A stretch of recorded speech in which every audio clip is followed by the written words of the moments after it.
porté. Moi pas inquiète, parce que mon Dieu qu'a veillé. C'est lui qui bâtit tout l'hiver. Alors, aïe, vous faites moi paix. Oh, Jésus-Christ, Jésus-Christ, Jésus-Christ. Pour moi, souvent quoi, c'est pas pour moi. Oh, Jésus-Christ, oh, Jésus-Christ. Vous faites tout ça, vous pouvez ça sauver moi.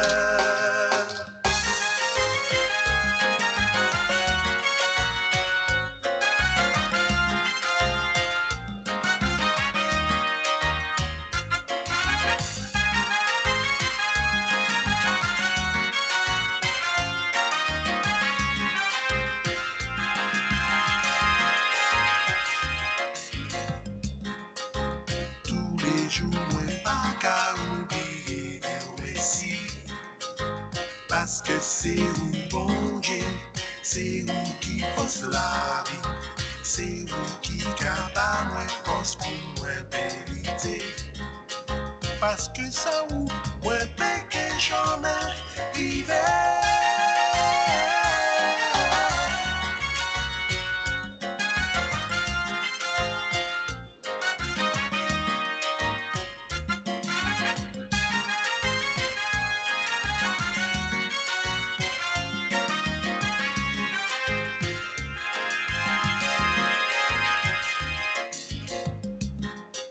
Chez nous, qui a dit que nous fou. Oui, mon sac, bon Dieu, oui, que c'est où. Qu'à prendre moi par la main, pour moi, payer ça, en China. Parole, oui, c'est vérité. Pour vêtir moi, pour payer ça rentrer. Pour moi, payer ça vivre en toute sérénité. Pour moi, payer ça vivre en toute sérénité.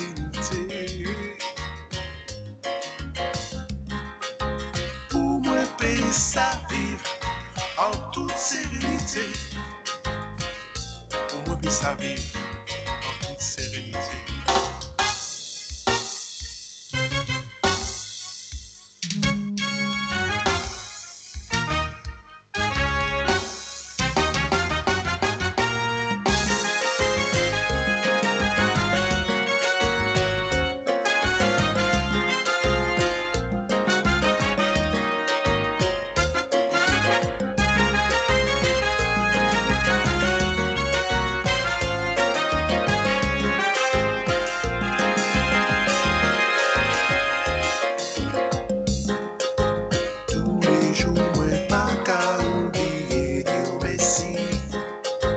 Parce que c'est où bon Dieu, c'est où qui force la vie, c'est où qui capable moi force pour moi vérité.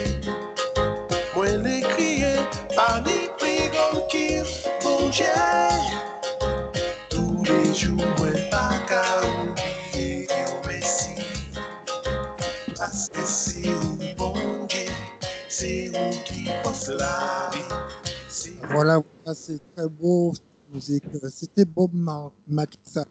Donc, mon cher Jules, de quoi nous allons parler aujourd'hui? Oui, absolument. Je profite, Thierry, pour remercier en tout cas Bob Makissa pour ce très très beau chant, hein. Je rappelle qu'il est du côté de la Corse. On salue tous les Corses. Il était du côté de Paris, je crois, ce week-end. Donc on le salue s'il nous écoute. Et puis il veut nous faire aussi un petit coucou, ce sera avec beaucoup de plaisir. Voilà, aujourd'hui nous sommes dans la rubrique, comme tu le sais, vie ecclésiale. Donc c'est une rubrique assez large. On peut dans un premier temps parler de nos communautés, parler de nos activités, parler aussi de nos projets. Comment on voit l'Église, quels sont les apports, quelles sont les modifications qu'on peut éventuellement faire, etc. Donc ça c'est dans un premier temps, si chacun veut intervenir sur la question de l'Église, comment je vois l'Église, ça c'est dans un premier temps. Et puis nous allons faire notre réflexion sur justement ce ministère, le ministère de l'évangéliste, puisque nous avons entamé Éphésiens le chapitre 4, le verset 11, lorsqu'il est dit, il a donné les uns comme apôtres, les autres comme prophètes, les autres comme évangélistes, les autres comme pasteurs et docteurs. Donc, dans un premier temps, nous travaillons le ministère de l'évangéliste. Et la fois prochaine, nous allons voir si nous travaillons d'ailleurs le ministère du pasteur et du docteur. On verra bien. Donc, on va choisir ensemble quel ministère que nous allons parler la fois prochaine dans Vie ecclésiale. Voilà un petit peu, je dirais, le canevas de ce que nous allons faire, le fil conducteur un petit peu de ce que nous allons faire, mais chacun, je rappelle, chacun est libre de parler, d'avancer ses idées, et chacun, nous sommes appelés aussi à donner les arguments qu'il faut pour, si on n'est pas d'accord, on a le droit de ne pas être d'accord, mais c'est ensemble qu'on avance dans la discussion. Ça, c'était au préalable. Donc, surtout, dans un premier temps, je vais souhaiter que chacun parle un peu, s'il le faut, de ses activités, de comment il voit, comment il conçoit l'Église, quelles sont les améliorations à apporter, etc. Donc, ça, c'est dans un premier temps. Donc, je ne sais pas qui c'est qui prend la parole. On salue aussi notre ami Jacques qui nous a rejoints. Donc, on va le saluer et lui demander de bien saluer nos amis auditeurs, auditrices de la radio FM Espoir. Salut Jacques. Voilà. On n'a pas encore le son, mais ça viendra. Donc, le technicien Thierry est en train de faire le nécessaire pour cela. Donc, je ne sais pas qui veut intervenir dans un premier temps. Donc, aujourd'hui, quelle est votre conception, votre manière de voir justement l'Église? Est-ce qu'il y a des choses à améliorer? Est-ce qu'il y a des choses à voir, à revoir par rapport à l'expérience de chacun? Donc, on va essayer d'avancer dans un premier temps sur ce terrain-là. Je ne sais pas si quelqu'un veut réagir ou agir. Je crois que Jean-Luc veut réagir. Oui, je vous dis bonsoir à tout le monde. Oui, si il faut donner son idée. Je pense qu'il y a des choses peut-être pas à changer, mais peut-être à améliorer ou à apporter. On peut apporter d'autres choses, d'autres idées, la façon d'évangéliser, la façon de gérer. Aujourd'hui, j'ai monté une association qui s'appelle, une nouvelle association qui s'appelle Alléluia, qui veut dire, c'est le Alléluia et le IA qui est le nom de Dieu en abrégé. J'ai mis le nom de Dieu en toutes lettres, Yahweh. L'objectif de cette association. Oui, sans t'interrompre, Jean-Luc, ce qui serait intéressant pour le bruit, ceux qui ne parlent pas, si c'est possible, d'éteindre le micro, ce serait vraiment extraordinaire. Je dis ça de la part du technicien. C'est super, comme ça, mais surtout ne pas oublier de réouvrir, hein, c'est ça la difficulté. Tu disais, Jean-Luc. Oui. Alors, je disais que le nom d'une nouvelle association que j'ai montée avec mon épouse, c'est Alléluia. On a fait un seul mot qui veut dire Alléluia, parce que le mot Alléluia, le IA à la fin de Alléluia, c'est le nom de Dieu en abrégé, et qui donne le IA qui donne Dia. Et j'ai remplacé ce IA par le nom de Dieu en entier qui est Yahweh. Mais le but de cette association, ou disons l'un des buts, c'est d'essayer de revenir à la pratique du christianisme au début, parce que beaucoup de choses dans le christianisme d'aujourd'hui a été, on pourrait dire, a été inspiré de la tradition gréco-romaine. Par exemple, bientôt on aura Noël, nous avons le culte du dimanche, vous voyez, nous avons le lundi comme premier jour de la semaine, le dimanche comme 7e jour de la semaine. Tout ça, ça vient du culte grec-romain, mais très peu de traditions dans le christianisme viennent de la tradition juive. Et l'une des objectifs de cette association, c'est de montrer que au sein de la culture juive, le christianisme peut tirer sa propre culture. On n'était pas obligé de passer par la culture gréco-romaine. Parce que voilà, c'est-à-dire il y a plein de choses dans même notre calendrier est basée sur la culture gréco-romaine et elle n'est pas basée sur la culture juive. Et, voilà. Alors, c'est l'un des buts de l'association et démontrer qu'au travers de les cultures juives, il y a un enseignement qu'on peut donner au travers des fêtes juives. Chaque fête, il y a un enseignement que le christianisme peut tirer. Voilà. Il y a la Pâque, la Pentecôte, etc. Et puis, ça permet de mieux expliquer les choses. Et puis, voir là qu'on on nous a trompé un petit peu. Voilà. Pour faire passer des idées politiques ou politico-religieuses. Voilà. C'est voilà, un peu presque. Voilà, je ne sais pas si quelqu'un veut, peut-être Joseph, tu veux réagir par rapport à cela ou éventuellement parler un petit peu de la manière dont tu vois aujourd'hui l'Église. Ben, moi, je donne ma position. Comment je vois l'Église, en fait, pour être direct, sans offenser personne.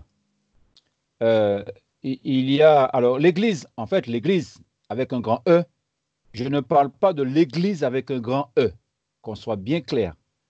On sait c'est quoi l'Église. Je dirais que ce que nous appelons Église, ce sont ces assemblées locales éparpillées ça ou là, et la plupart des fois, c'est des hommes qui se sont mis en indépendance qui ont fait, entre guillemets, leur assemblée. Et on appelle ça leur église, en fait. Ça t'interrompt, Joseph. Quand tu dis éparpillé, qu'est-ce que tu veux dire par là, éparpillé? Éparpillé, c'est-à-dire, je prends le cas en région parisienne, je crois qu'on a très peu d'églises locales, par exemple. On a très peu d'églises locales. Alors, pour prendre l'église locale, c'est une église qui est dans une localité. Et si on est dans une localité, on rassemble les gens de la localité.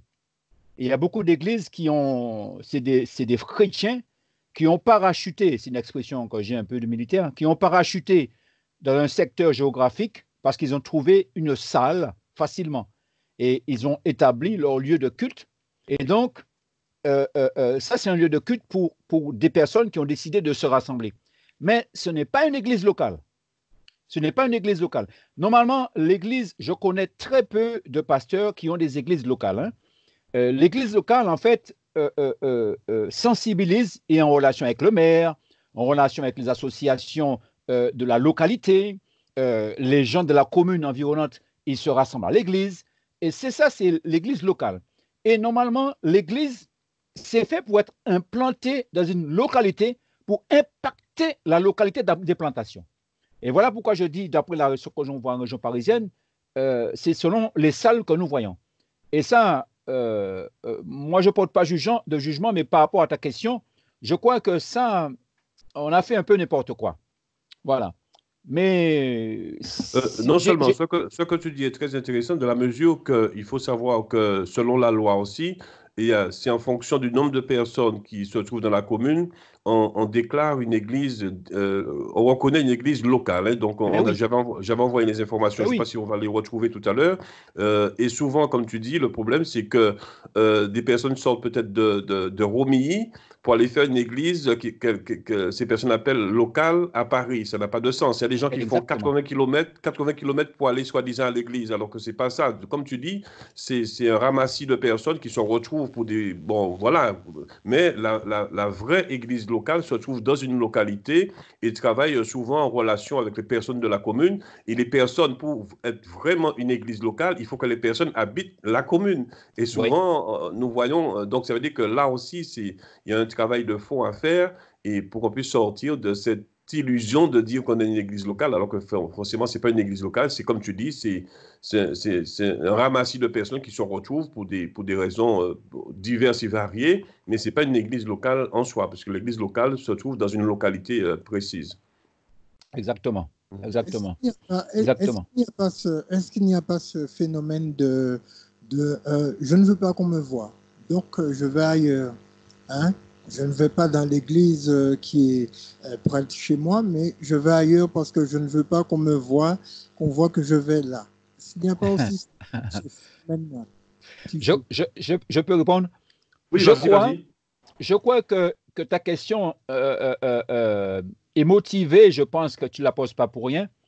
Je crois qu'il y a une raison et c'est dans le contexte. Je crois que ta question se situe dans le contexte des îles. Le contexte des îles est particulièrement, je parle des Antilles, la Martinique, la Guadeloupe, où il arrive que nous voulons être discrets sur le plan religieux. Je prends l'exemple. J'ai une sœur qui a toujours évolué dans l'Église catholique. Elle a toujours évolué dans l'Église catholique. Et puis, je lui ai parlé un peu, je lui ai parlé. Et puis, elle a été touchée et elle a décidé d'aller à une église évangélique qui était dans la même commune où elle habite. Et quand les gens l'ont vu arriver, papa, quand les gens l'ont vu arriver, parce qu'elle connaît toutes les personnes, mais les gens la voient arriver, une catholique qui vient chez nous. Et donc, l'accueil qu'elle a ressenti, elle a ressenti qu'elle a été ciblée comme une catholique qui vient parmi eux. Et l'esprit religieux, parce que moi, je n'ai pas de complexe pour vous parler de cet esprit religieux-là, l'esprit religieux a fait qu'elle n'a pas été bien accueillie, elle a été obligée d'aller plus loin, elle a été plus loin se rassembler pour ne pas avoir ces regards un peu intéressés, pourquoi elle vient là, comment ça se fait. Et ça, c'est dommage en fait. Enfin, je voulais répondre à ta question parce qu'effectivement, ça peut arriver qu'on va plus loin parce qu'effectivement, voilà. En Martinique, ça arrive. Mais pas oui, je donne la parole tout de suite. C'est pour confirmer ce que je disais tout à l'heure. Hein. Il faut que les personnes sachent exactement qu'est-ce qu'une église locale, qui n'est pas un rassemblement de personnes qui s'aiment, entre guillemets. Souvent, on fait 80 km pour aller dans une église dite locale. Donc, ça veut dire que c'est ça l'illusion, je dirais. Mais je vais dire rapidement une chose. Les associations cultuelles doivent être composées d'au moins, écoutez bien, 7 personnes dans les communes de moins de 1000 habitants. Donc, ça veut dire que si je veux créer une église locale, entre guillemets, dans ma commune où j'habite, dans ma campagne, je dirais, ici, il y a 1000 habitants dans la campagne que j'habite, il faut qu'il y ait au moins 7 personnes qui habitent la localité. Sinon, on peut dire, bon, quand on dit l'église locale, on se comprend, hein, on parle du bâtiment, hein. Donc, 15 personnes dans les communes de 1000 à 20 000 habitants, 25 personnes dans les communes de plus de 20 000 habitants.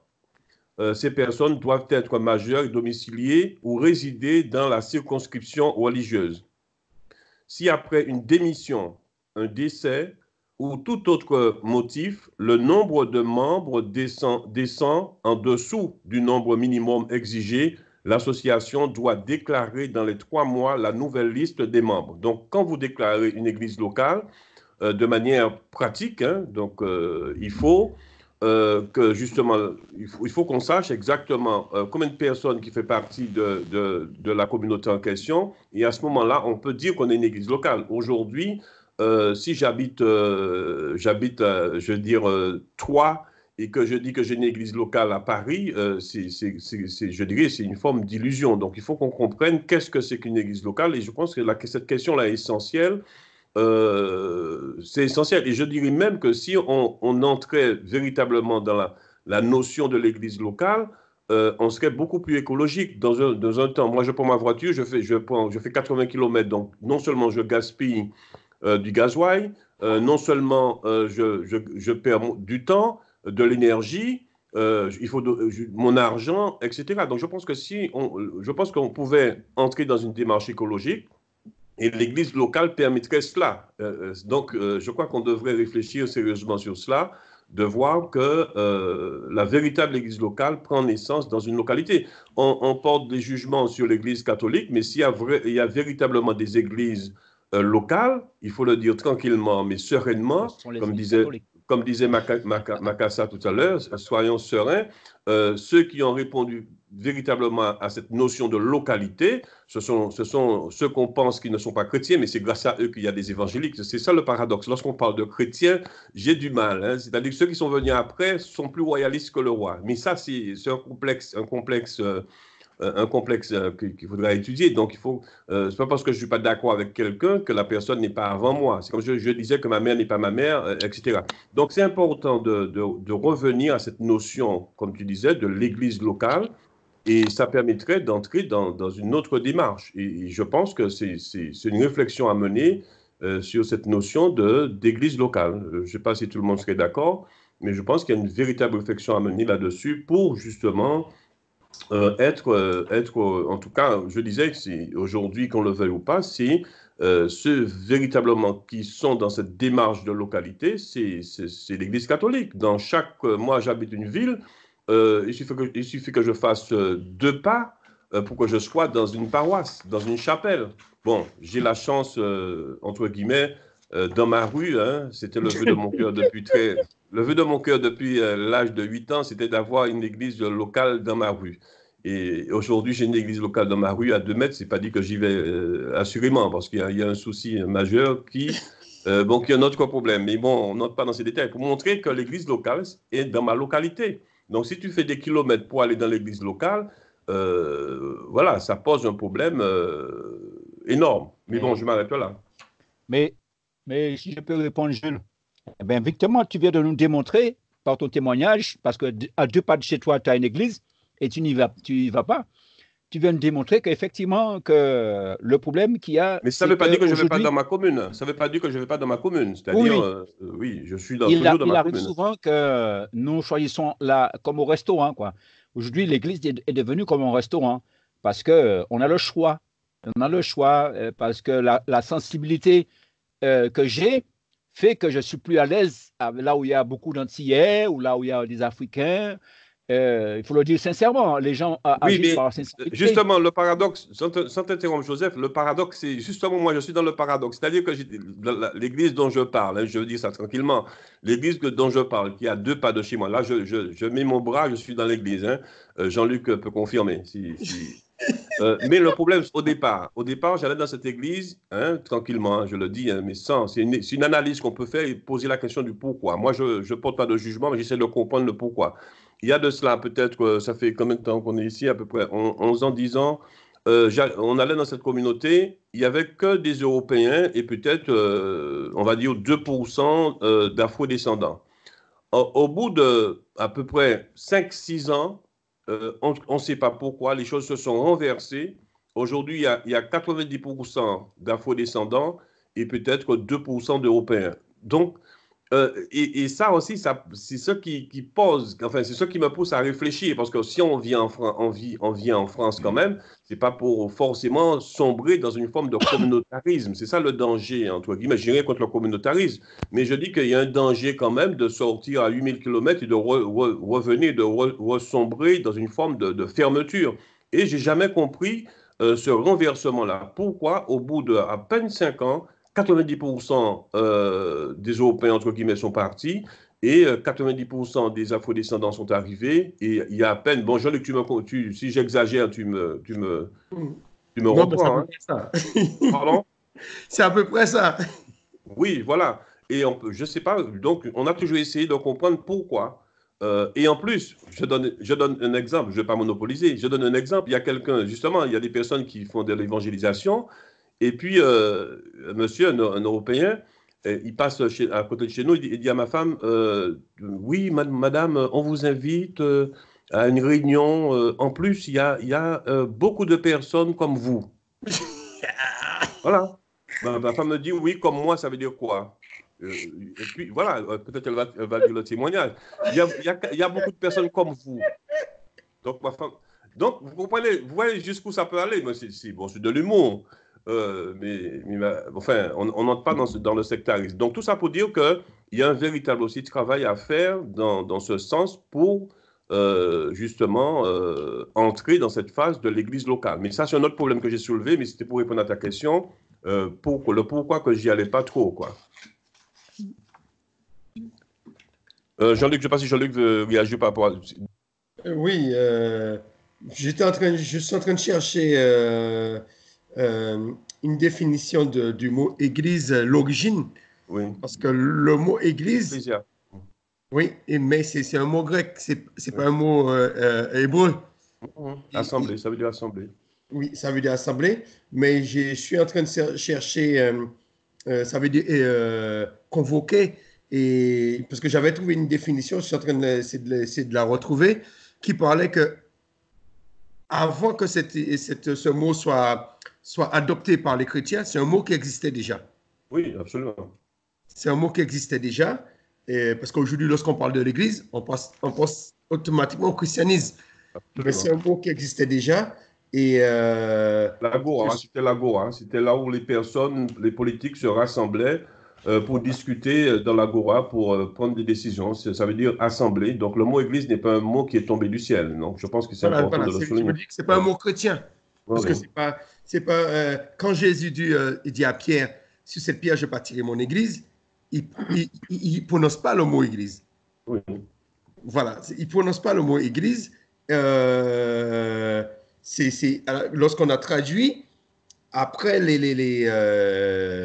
avec le catholicisme, qui a remplacé ce mot assemblée par le mot église, parce que le mot église représentait déjà quelque chose dans la société gréco-romaine, et, et ils ont trouvé que ce mot va très bien pour l'Assemblée de Christ. Voilà. Mais Oui. ce que je cherchais, c'était des assemblées que les gens se réunissaient. Eh ben, c'était souvent pour les guerres qui avaient les guerres de communauté.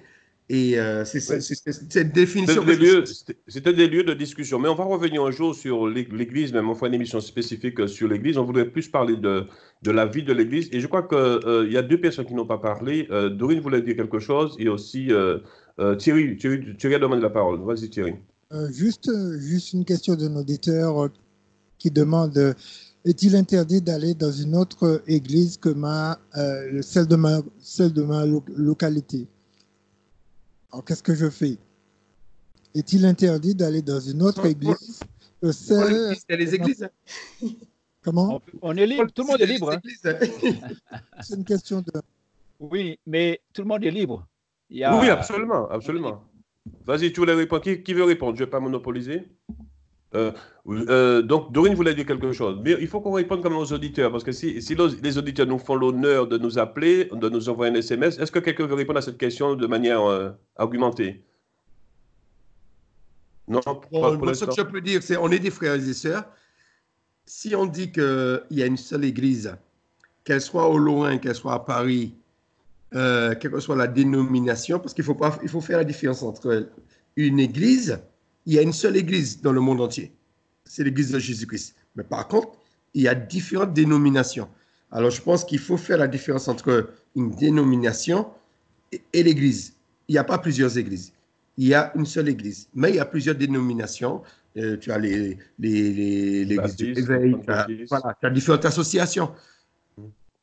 En gros, la réponse qu'on peut donner, c'est tout. Bon, il n'est pas interdit de visiter, parce qu'il y a des gens qui utilisent ce verset magico-religieux en disant n'abandonnez pas votre assemblée. Lorsqu'on veut vraiment vous coincer, hein, ça c'est une gorgette, hein, on va dire ça, c'est la gorgette spirituelle. Lorsqu'on veut vraiment vous donner une gorgette spirituelle, on vous dit n'abandonnez pas votre assemblée. Hein, c'est ça, hein, c'est assez. Ceux qui font le judo, je ne sais pas quelle clé ça s'appelle, c'est la clé. C'est une clé de judo, mais je ne suis pas judoka. Voilà. Mais ce n'est pas gorgette, hein, c'est un gojette. En gojette, voilà. Donc voilà, je n'ai pas voulu dire. D'ailleurs, Joseph, il faut que tu nous fasses des cours de créole, parce que j'ai vu que tu écris très bien le créole. Mais je ferme la parenthèse. Donc, si on veut vous donner une gorgette, justement, spirituelle, on vous dit n'abandonnez pas votre assemblée, alors que ça n'a rien à voir. Bon, je comprends celui qui dit ça, parce que si tout le monde abandonne l'assemblée, le locataire va se retrouver en difficulté. Donc, ça, je peux le comprendre. Mais n'utilisons pas ce verbe. Il faut préciser quel type de difficulté financière. Voilà, absolument. Donc, c'est pour ça qu'il ne faut pas utiliser les versets à mauvais escient. Mais il n'est pas interdit, justement. Au contraire, c'est une très bonne chose de visiter les localités, les communautés, etc. Mais quand on parle d'église locale, c'est toujours mieux, si on veut vraiment avoir une église locale, être dans sa commune. C'est toujours, déjà sur le plan écologique, c'est une très bonne chose.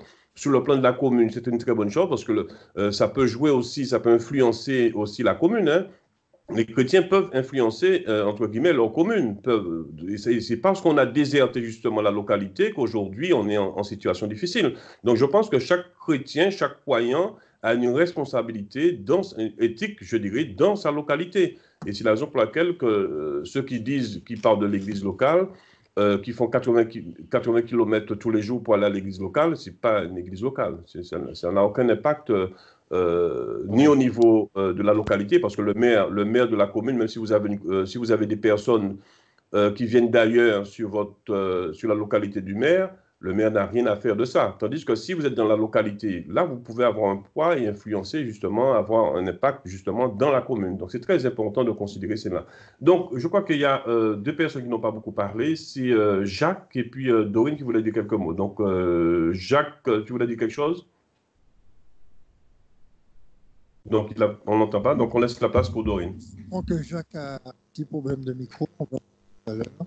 Moi aussi, d'ailleurs. Oui, je dis que dans une commune, je pense qu'il peut y avoir plusieurs églises.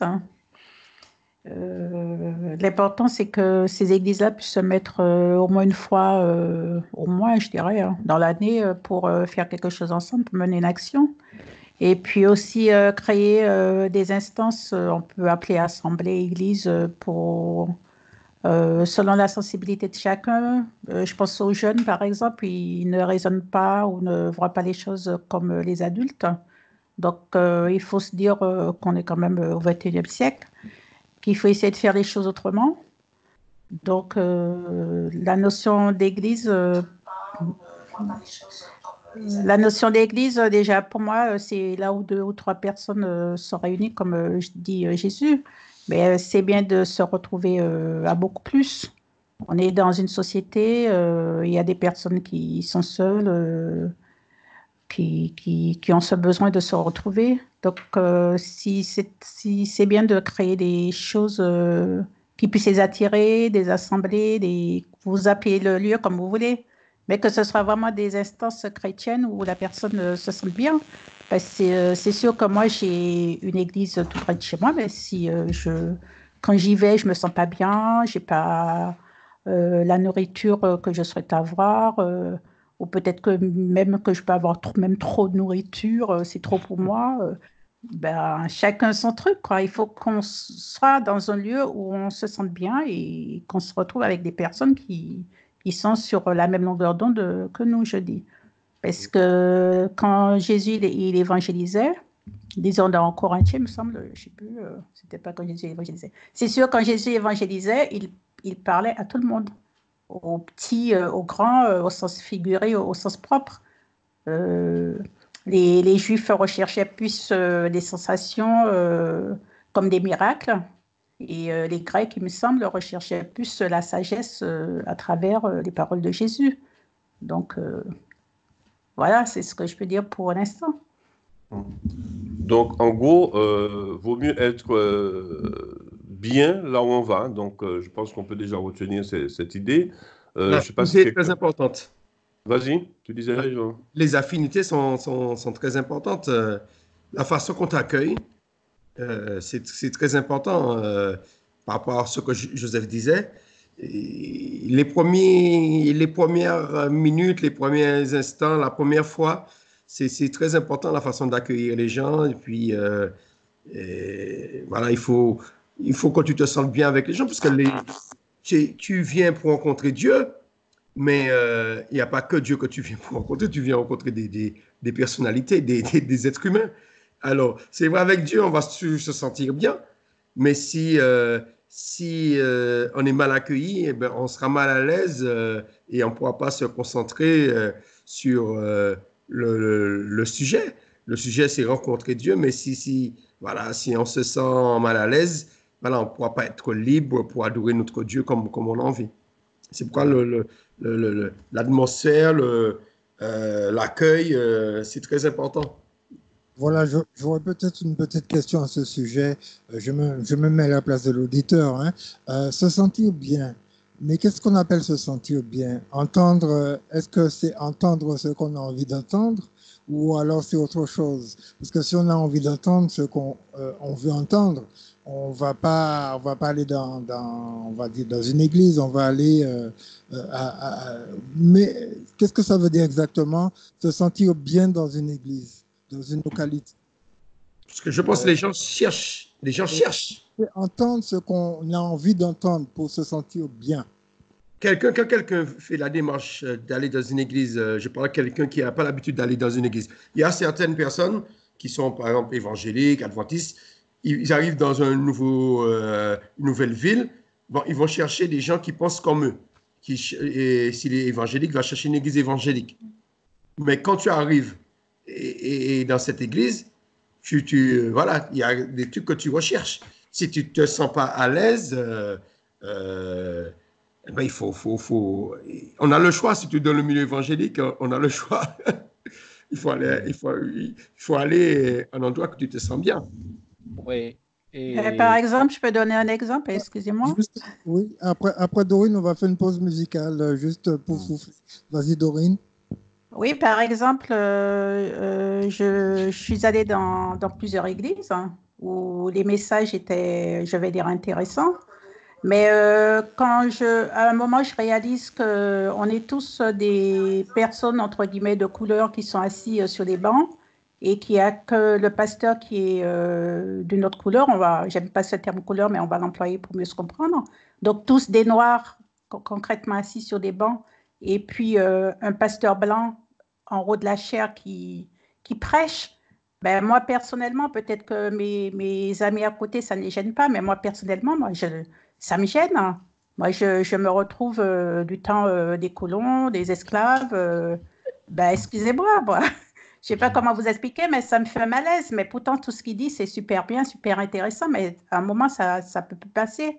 Parce que si on est que des Noirs assis sur les bancs, pourquoi il y a plein de personnes, le pasteur, à un moment, il aurait pu se poser des questions et dire que je peux faire la transition, passer la main, par exemple, s'il se sent missionnaire ou... Voilà. C'est vrai, c'est l'une des choses qui m'a choqué le plus quand je suis arrivé en métropole.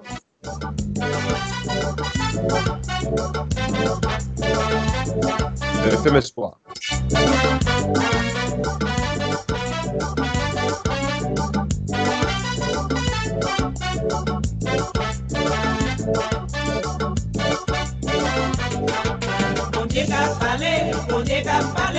On dit qu'à parler, personne pas l'écouter. Tout le monde occupé, tout le monde pressé. Personne pas ni temps pour écouter mon Dieu.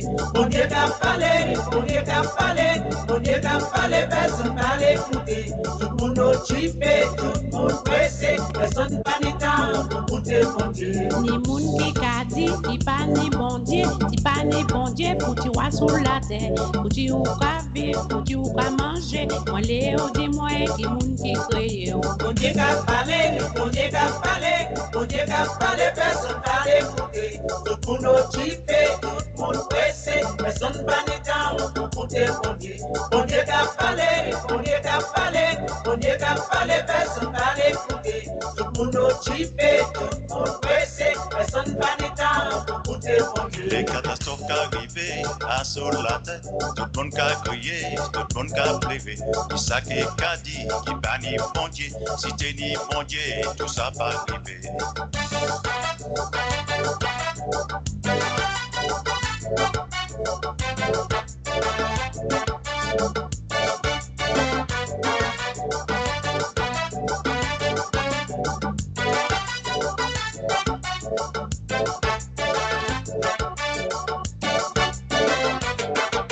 On dit qu'à parler, on dit qu'à parler, on dit qu'à parler, personne pas l'écouter. Tout le monde occupé, tout le monde pressé, personne pas ni temps pour écouter mon Dieu. On dit qu'à parler, on dit qu'à parler, on dit qu'à parler, personne pas l'écouter. Tout le monde occupé, tout le monde pressé, personne pas ni temps pour écouter mon Dieu. Si vous t'es arrêté, écoutez mon Dieu parler, écoutez que comprendre, qui bon Dieu aime, qui bon Dieu voyez fils qui a sur la terre, pour sauver l'humanité du péché. On dit qu'à parler, on dit qu'à parler, on dit qu'à parler, personne pas l'écouter. Tout le monde occupé, tout le monde pressé, personne pas ni temps pour écouter mon Dieu. On dit qu'à parler, on dit qu'à parler, on dit qu'à parler, personne pas l'écouter. Tout le monde occupé, tout le monde pressé, personne pas ni temps pour écouter mon Dieu. La terre qui a tremblé, vent qui a monté, l'eau qui a monté, tout le monde est épouvanté. Si vous t'es arrêté, écoutez bon Dieu parler, écoutez que comprendre qui Jésus a béni. On dit qu'à parler, on dit qu'à parler, on dit qu'à parler, personne pas l'écouter. Tout le monde occupé, tout le monde pressé, personne pas ni temps pour écouter mon Dieu. On dit qu'à parler. Voilà, je rappelle aux amis auditeurs que vous êtes à l'écoute de Radio FM Espoir sur les 97.3 MHz dans votre émission Sur le chemin du savoir. Bienvenue encore à nos chers amis de Radio Triomphe Universel. Je vous rappelle que vous pouvez réagir dans cette émission en faisant le 05 96 52 64 17 dans cette émission. Réagissez quand vous voulez ou bien SMS pour ceux qui n'aiment pas trop parler, 06 96 93 86 69. Absolument. Voilà, Thierry, donc on va aussi essayer d'avancer, puisque nous n'oublions pas le sujet du jour. Mais je voudrais qu'on dise encore quelques mots sur l'Église. C'est-à-dire que lorsqu'on est dans une... Parce que moi, hier, comme j'aime bien toujours de temps en temps fouiller un peu les archives, et comme par hasard, hier, c'était le 19 novembre, et comme par hasard, je retrouve dans mes archives, enfin, je ne dirais pas pour être vrai, c'est ma femme qui trouve ça dans les archives, puisque c'était aussi son anniversaire.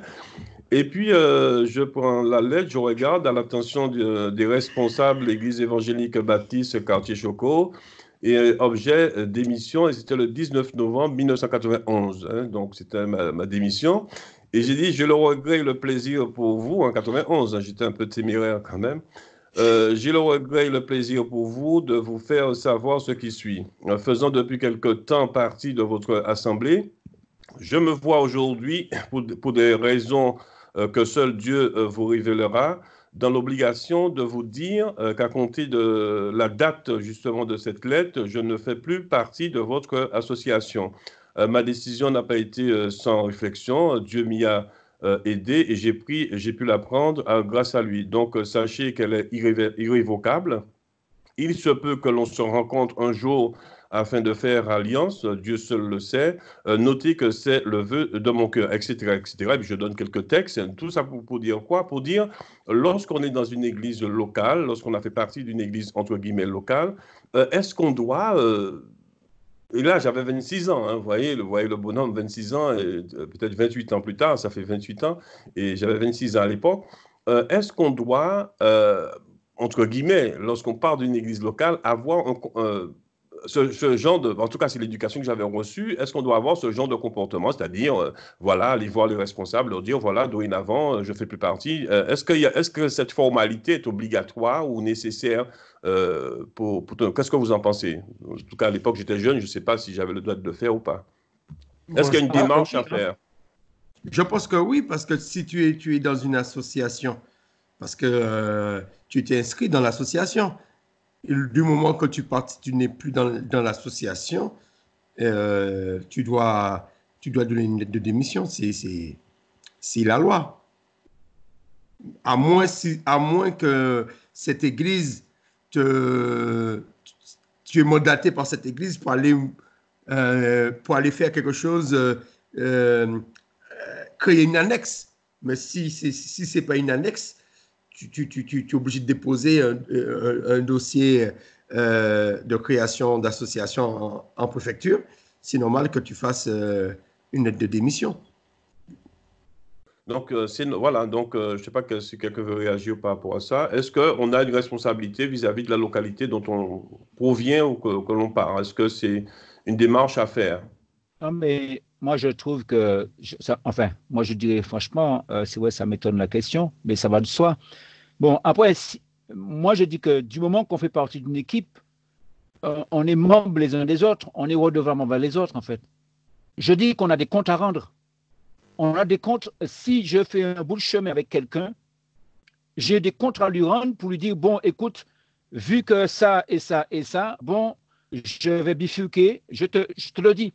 Parce que disparaître sans rien dire, moi, je dis que même les chiens, les animaux, ils se parlent pour dire, ils se quittent. Je suis un peu brutal, mais c'est pas possible de ne pas avertir les gens de la même association, du même groupe, si on part. Et ce qui est grave, en fait, c'est que moi, je suis entré dans ce qu'on appelle les églises. Je ne suis pas entré en religion. J'ai bifurqué un peu partout dans le monde. J'ai fait beaucoup de choses. Et on appelle ça, et je suis arrivé dans l'église, ce qu'on appelle l'église à leur façon. Et ce qui m'a interpellé, c'est que dans la bouche des gens, des chrétiens, il disait beaucoup le monde, le monde, le monde, le monde, le monde, le monde, le monde.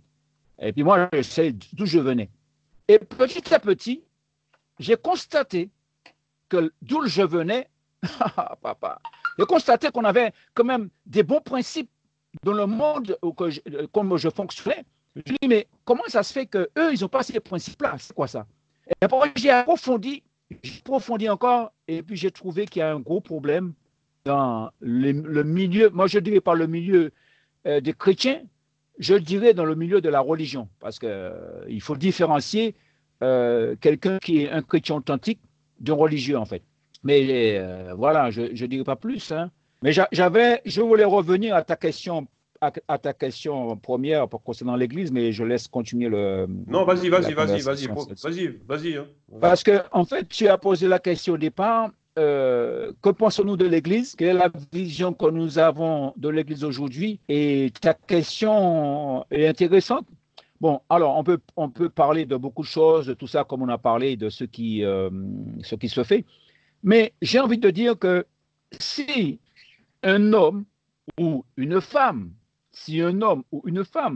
a une vocation, a un appel, je dirais même plus, parce qu'il s'agit des affaires de Dieu.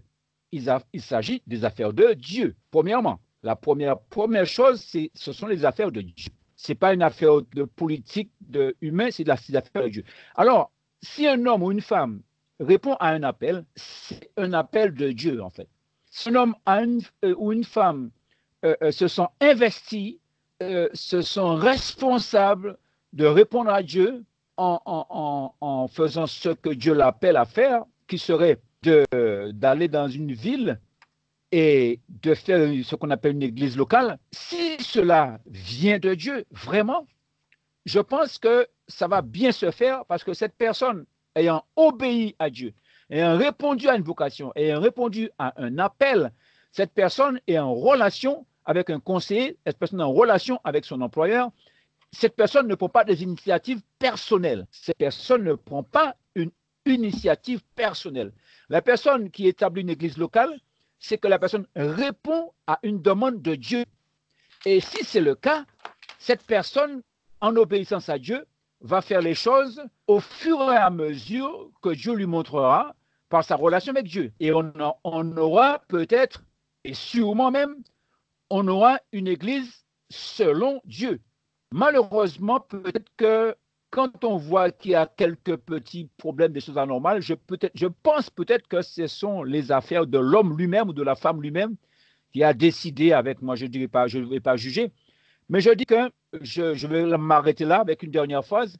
Je dis que si Dieu établit quelqu'un, un homme ou une femme, pour ce travail, il va mettre une motivation, il y aura une motivation, ce qu'on appelle la vision d'ailleurs, il y aura une motivation pour aller dans tel lieu, faire telle chose. Et je m'arrête là. Voilà.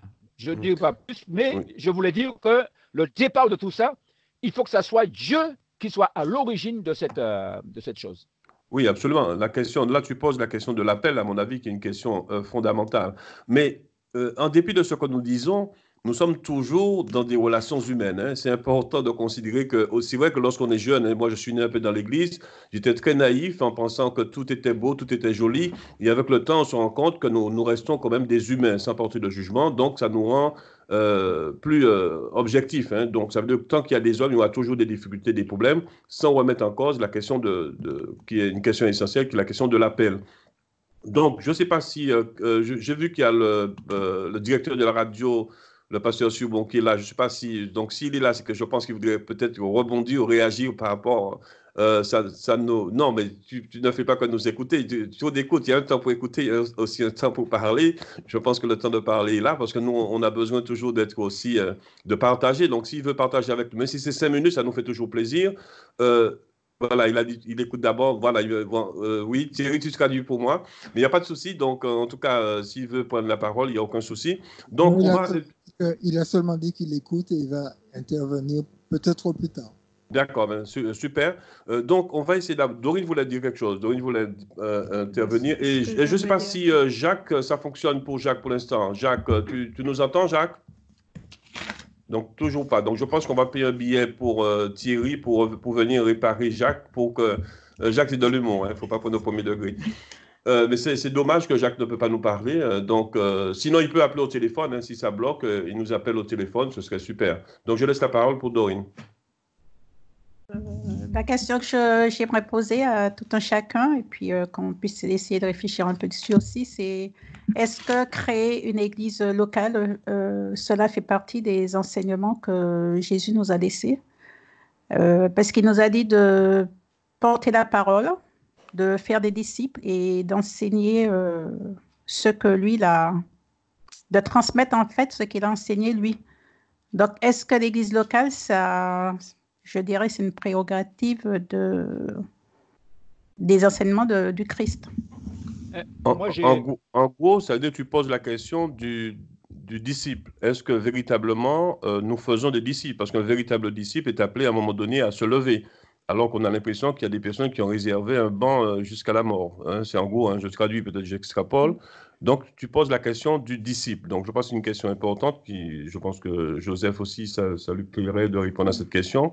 Est-ce qu'aujourd'hui, nous faisons des disciples? C'est ça la question de fond. Je ne sais pas si tout le monde l'a compris comme ça. Moi, je ne prends pas la question comme ça, en fait. Toi, tu as traduit. Toi, oui. Tu as dit la question de Dorine en disant est-ce que nous faisons des disciples? Mais elle, Dorine, elle a posé la question est-ce que Jésus nous a appelés à faire des églises locales? Et moi, en fait, ce que tu as traduit, c'est en relation avec sa question. Mais précisément, ce qu'on appelle l'église locale, en fait, c'est nous qui avons fabriqué l'image de l'église locale en d'autres façons. Je prends mon cas, par exemple. Je vais aller dans la rue, je vais avoir des contacts avec des personnes. Alors, soit je leur dis d'aller dans tel endroit, se rassembler, ou soit je m'occupe d'eux jusqu'au bout. Et je me retrouve peut-être avec 5 personnes. Alors, je vais les inviter à la maison, ou bien je vais aller chez eux. Et petit à petit, je vais les former petit à petit. Ils acceptent Jésus, mais je vais les former et je vais me retrouver avec un petit groupe. Et me retrouver avec un petit groupe, et il faut que je m'en occupe jusqu'au bout. Et soit nous restons comme ça, à la maison, ou peut-être qu'il y a d'autres personnes qui vont nous rejoindre. Et je constate que s'il y a trop de personnes qui nous rejoignent, nous allons prendre des dispositions matérielles pour que ça se passe bien. Alors, soit nous... Et je dis une chose, hein, je dis une chose. C'est vrai que quand je dis ça, il y a des gens qui pensent que c'est mystique. Notre seul conseiller, il s'appelle le Saint-Esprit. Le seul conseiller s'appelle le Saint-Esprit. C'est-à-dire que nous prions, nous demandons à Dieu comment faire. Et si Dieu nous montre comment faire, il faut donc aller louer une fois par mois un espace parce que vous êtes 25 et il n'y a pas assez de place à la maison.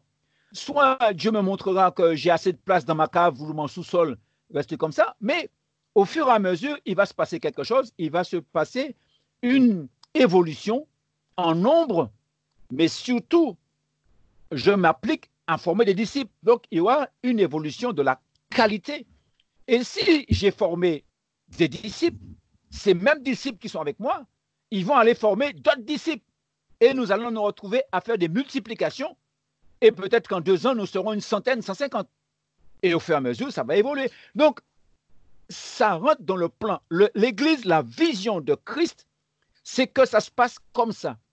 Mais le problème qu'il y a aujourd'hui, c'est que je trouve une salle et j'avertis tous les chrétiens qui sont éparpillés, ils sont déjà chrétiens, de venir dans cette salle-là.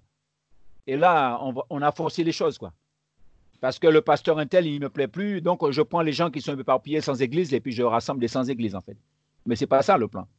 Oui, mais si ces personnes que tu as enseignées deviennent des disciples, justement, pourquoi resteraient-ils sur place? Pourquoi pas, eux, à leur tour, ne pas créer une petite structure, justement, pour enseigner ces personnes qu'eux, ils vont enseigner, à leur tour, vont, au fur et à mesure, évoluer? Non, mais il n'y a pas de raison qu'ils restent sur place, puisqu'on est en évolution.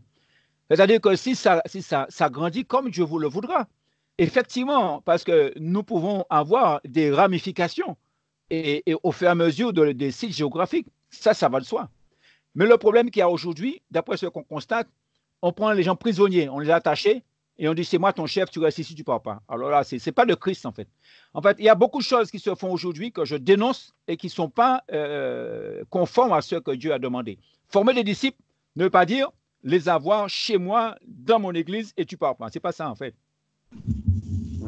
Voilà. Donc, ça pose aussi la question, donc toujours dans Vie ecclésiale, hein, donc je rappelle que vous êtes dans l'émission Sur le chemin du savoir, émission présentée et réalisée, comme vous le savez, tous les mercredis à partir de 16h du côté de l'Hexagone et 21h du côté de Paris. Aujourd'hui, nous allons aborder dans quelques minutes justement le ministère de l'évangélisme et on parle un peu de la vie ecclésiale. Peut-être ma dernière question avant justement d'entrer dans ce vif du sujet. À votre avis, justement, est-ce que, à travers toutes ces questions, une autre question ne se pose pas, c'est la question de la location de salles qui coûte de plus en plus une fortune. C'est-à-dire qu'aujourd'hui, on loue des salles, mais on dépense énormément d'argent.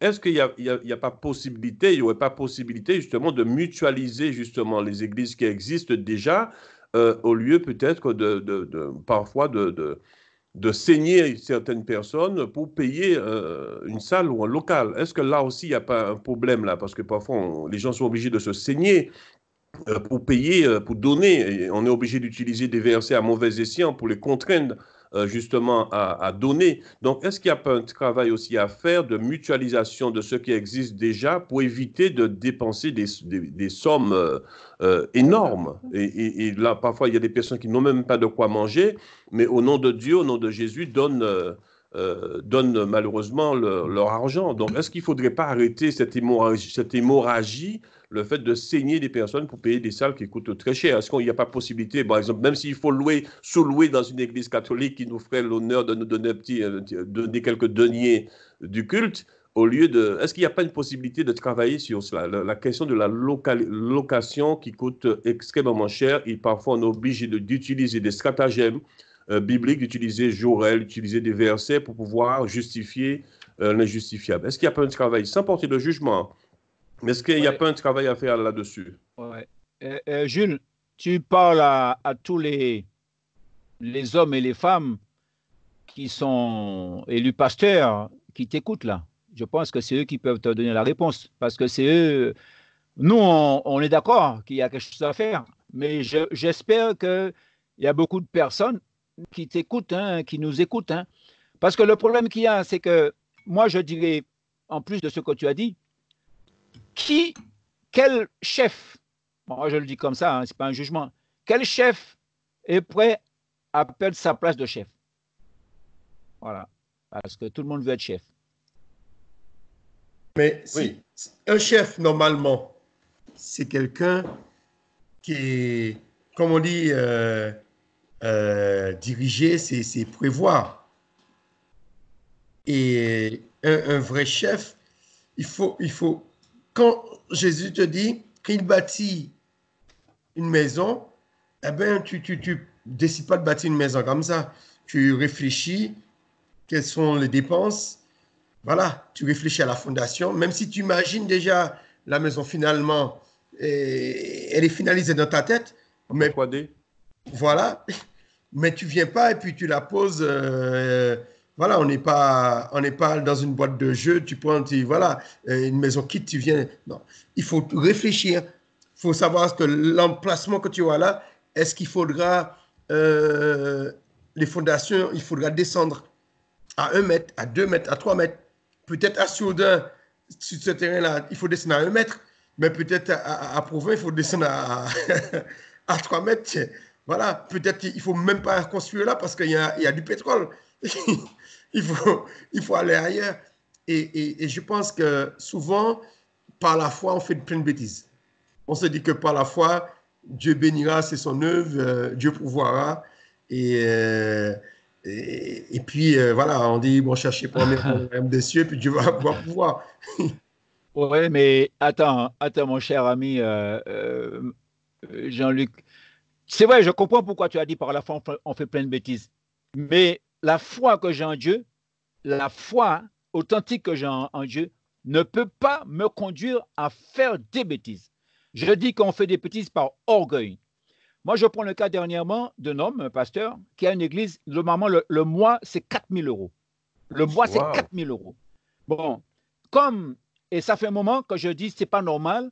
C'est pas normal. En plus, Sans vous êtes dans t'interrompre, un endroit- Joseph, Joseph, sans t'interrompre, on ne fait pas de publicité, on nomme pas de nom. Mais est-ce que ce pasteur travaille, lui, est-ce qu'il connaît qu'est-ce que c'est qu'une journée de travail, de se lever à 4 heures du matin, etc. Ah, si, Est-ce il que- travaille. D'accord. Parce qu'il y a des cas que tu ne peux pas avoir. Et bien souvent, enfin, je ne donnerai pas de détails. Bon, la salle fait 4 000 euros. Et il veut acheter le local. Donc, il déclare que le propriétaire de la salle ne veut pas vendre. Mais bien sûr qu'il ne veut pas vendre. Mais oui. 4 000 euros par mois, il ne veut pas vendre. Mais oui. Donc, je lui dis, mais sors de là. Sors de là. Sors de là. Est-ce que tu es sûr que c'est Dieu qui t'a mis là?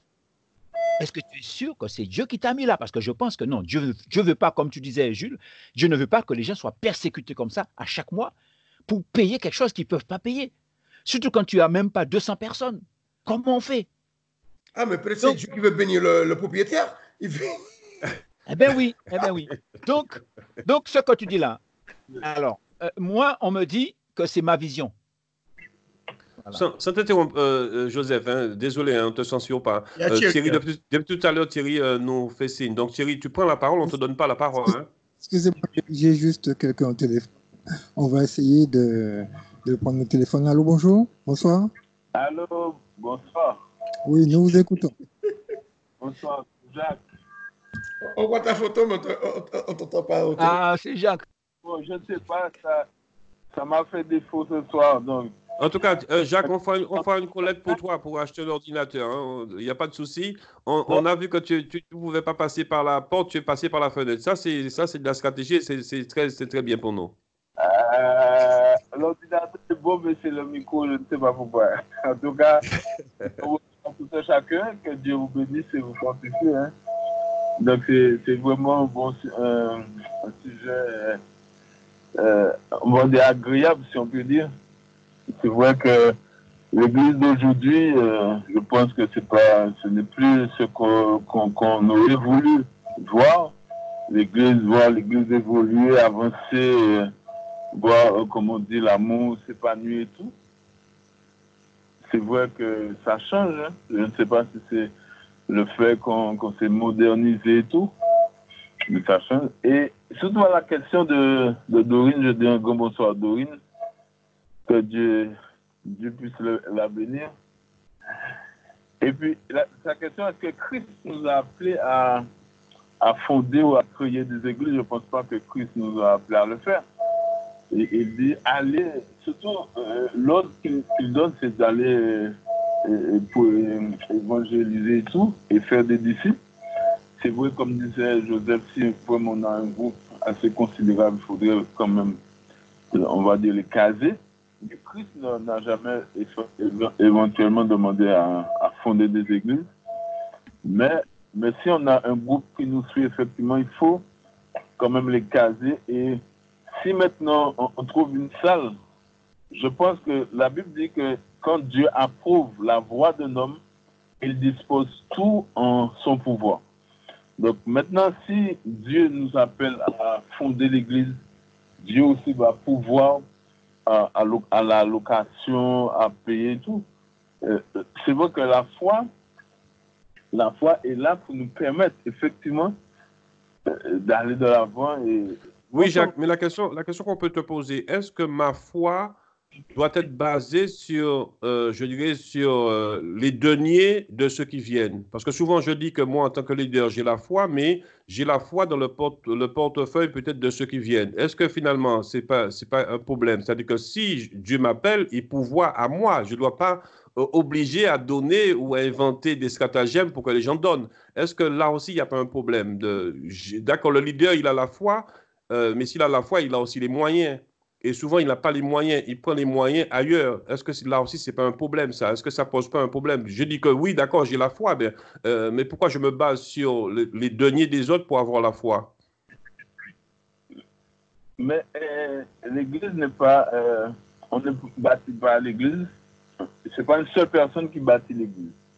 Donc maintenant, imaginons que tu es pasteur ou apôtre, quel que soit, et Dieu t'appelle à fonder. Donc maintenant, Et il faut effectivement réunir des hommes autour de toi, des hommes de confiance et tout. Tu as la foi, tu n'as pas les moyens, mais il y a de ceux qui ont les moyens aussi. Dieu met et je crois que c'est Joseph qui a parlé de ça, Dieu met des gens autour de toi qui ont quand même les moyens pour pouvoir t'aider. Donc la foi, c'est pas ta foi pour dire que à telle chose, mais la foi en Dieu qui permettra que les autres puissent t'aider. Moi, je pense que c'est ça. La foi que tu as permettra que Dieu, on va dire Dieu pourvoit aux besoins de l'Église, de l'Assemblée. Mais pas pour, on va dire pas pour voler les autres, pas pour aider les autres. Ouais. Et comme disait Joseph tout à l'heure, comment tu conçois ça? Par exemple, souvent, il y a des personnes qui prennent une salle qui coûte pratiquement 4 000 euros. Parfois même, je connais des personnes où ça coûte 10 000 euros par mois, alors qu'en 5 mois, ils auraient pu acheter quelque chose. Comment on peut améliorer cela? Comment on peut sortir justement de cet état de fait? Deux choses. Soit on achète, c'est-à-dire l'Assemblée, l'Église achète,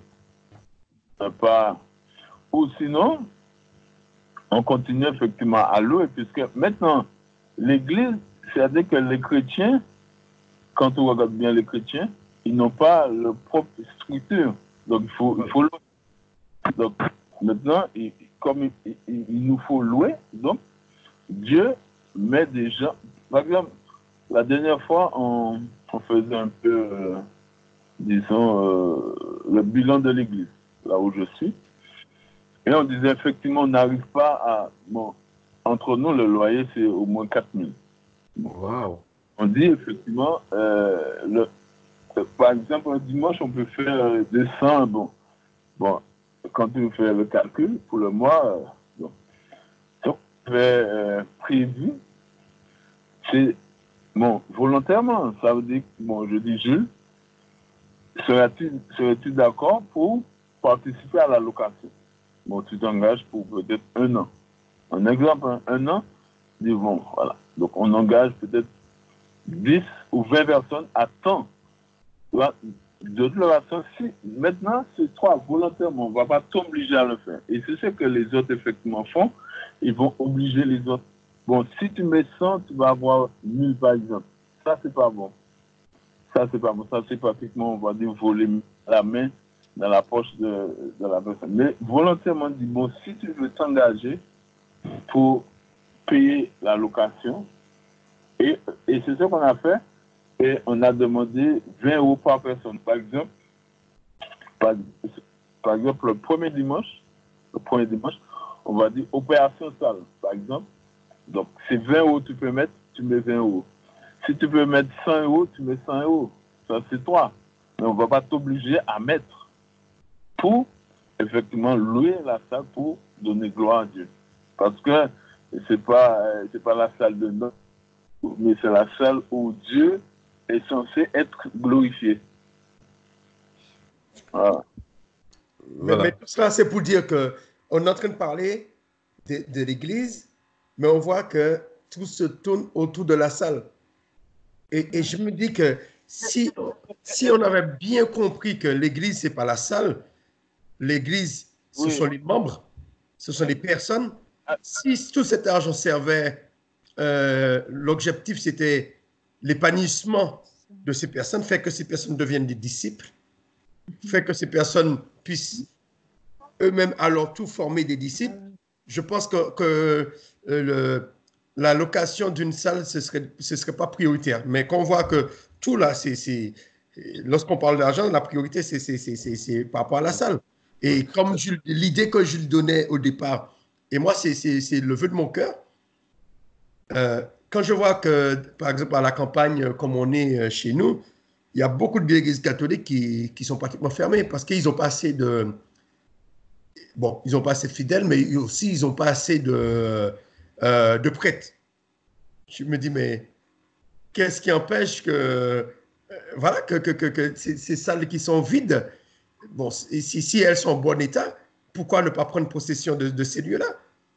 Moi, je préfère que ces lieux deviennent des églises évangéliques ou autres, que ces lieux deviennent des mosquées ou bien des musées. Mais je sais que l'état d'esprit, surtout chez nous les protestants, pour nous, c'est le top des idoles. Alors, voilà. Alors que, comme on dit, on va peut-être arrêter là, mais comme on disait, c'est là, je pense qu'il y a eu une déviation justement du message du Christ, parce que Jésus n'a jamais dit allez bâtissez des églises. Hein. C'est ça, là, entre guillemets, c'est là le piège, et on est tombé dedans. Il a toujours dit, moi, je bâtirai mon église, alors que nous, on a renversé les valeurs, on a trouvé qu'il ne pouvait pas aller assez vite, on a pris sa place. Donc, il y a une forme de substitution qui est quand même très comique, hein, comico-tragique, parce que finalement, il n'a jamais dit allez construire des églises, hein, à moins qu'il y ait un texte qui le dise, mais il a dit voilà, moi, Jésus, je bâtirai mon église. Et là, on va y revenir un autre jour, mais ne perdons pas de vue que... Les Juifs, ils avaient des lieux, ils avaient les synagogues. Les premiers chrétiens se réunissaient dans les synagogues. Après, bon, ceux qui sont pas juifs, ils peuvent pas aller dans les synagogues. Il fallait qu'ils aient des lieux pour pouvoir se réunir. C'est vrai qu'ils se réunissaient dans des maisons, mais après, une maison ne peut pas contenir... Oui, mais la question, Jean-Luc, on va peut-être arrêter après là. Est-ce que Jésus nous a donné l'ordre, justement, dans sa dernière commission, d'aller fonder des églises? Est-ce qu'il nous a dit, allez fonder des églises? C'est ça la question. Quand tu formes des disciples, c'est des assemblées. Parce que les disciples, quand tu vas les réunir, un disciple, c'est un élève. Tu vas les enseigner. Le fait de rassembler... Mais une fois qu'il a grandi, après, il faut qu'il aille former d'autres disciples. Voilà. Est-ce qu'aujourd'hui, parce que la plupart des églises... On n'a plus cet état d'esprit. Parce que la plupart des églises, il faut le dire tranquillement, sont fondées sur la division. Hein. C'est-à-dire que je peux brosser l'histoire des églises. Il n'y a pas une église... C'est très rare hein, qui est, comme tu dis, des annexes, mais la plupart des églises sont fondées sur la division parce que je ne suis pas d'accord avec toi, je pars fonder mon église, etc. Donc, on est parti comme ça. La plupart sont fondées. Donc, là aussi, il y a déjà un problème. Normalement, ça devait se faire comme cela, mais sans sur la division. Je pense que la division pousse à fonder des églises. Parce que normalement, chaque personne devait voler à leur propre aile à un certain moment. C'est-à-dire devenir des disciples. Oui. Mais je veux dire que cette histoire de dire, on parle de fonder des églises là, mais c'est n'importe quoi qu'on dit là. On ne fonde pas d'église en fait. Jacques, je vous propose de juste souffler un petit peu et on va faire une petite bonne musique. On va souffler un petit peu puis après on va reprendre la discussion. Je vous rappelle que vous pouvez réagir aussi au 05 96 52 64 17 ou SMS 06 96 93 86 69. On fait juste une petite pause musicale.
C'est matin pour Jésus.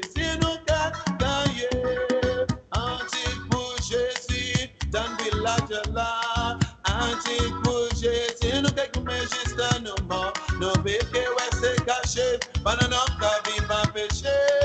Un tic pour Jésus, nous qu'à gagner.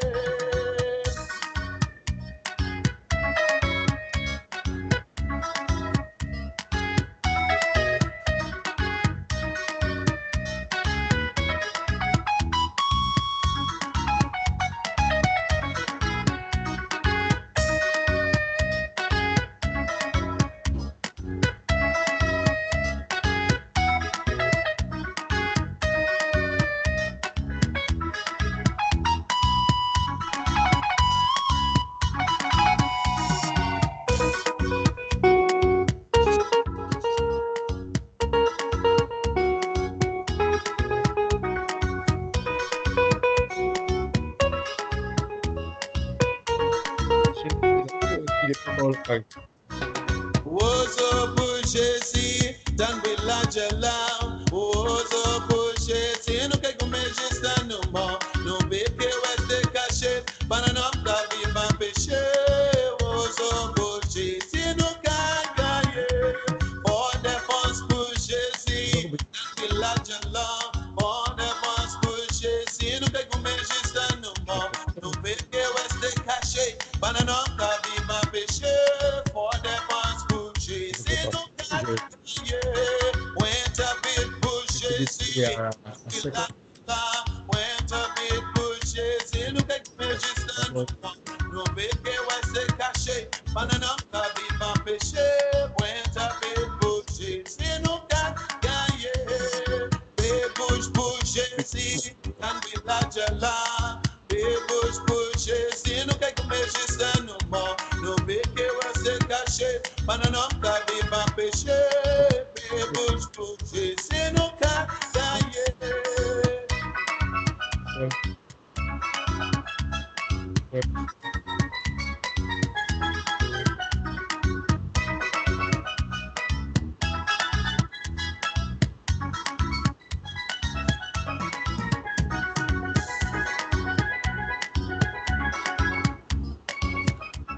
Voilà, en tout cas, très beau morceau interprété par Xavier Foster. En tout cas, Thierry, tu m'as fait une surprise, ça nous rappelle, c'est le premier album que j'ai produit, en tout cas ma femme et moi avons produit pour Xavier Foster, et le titre était très significatif, hein, c'était Révolution pour Jésus, hein, donc ça date dater de plus de 20 ans, hein, plus de 20 ans. C'était le premier album. Je ne sais pas si vous voyez la cassette que j'ai toujours gardée. Je ne sais pas si vous la voyez, la cassette, parce qu'au départ, c'était la cassette. Révolution, donc le mot était lâché, Révolution pour Jésus, moins en Bakaela. En tout cas, un très beau morceau qui était produit justement par la librairie La Trinité, LCT à l'époque on l'appelait. Et c'est vrai que ça faisait partie du projet de l'évangélisation. Donc, sans transition, avec transition, on va parler, puisqu'on avait déjà évoqué le ministère de l'évangéliste, mais on va revenir sur ce gros dossier hein, qui est l'Église, hein, pour retrouver justement la véritable visée du Christ au départ, puisqu'on est d'accord pour dire qu'il ne nous a jamais dit d'aller bâtir des églises, mais il nous a dit aller porter la bonne nouvelle. Donc, on peut dire quelques mots, puisqu'on en avait parlé la fois dernière. Aujourd'hui, et je voudrais m'adresser particulièrement à Joseph, qui a ce ministère d'évangéliste. Donc déjà, comment il est devenu évangéliste? Qui à quel moment lui a dit, voilà, tu es évangéliste? Est-ce qu'on peut être évangéliste aujourd'hui et peut-être demain être apôtre ou être prophète?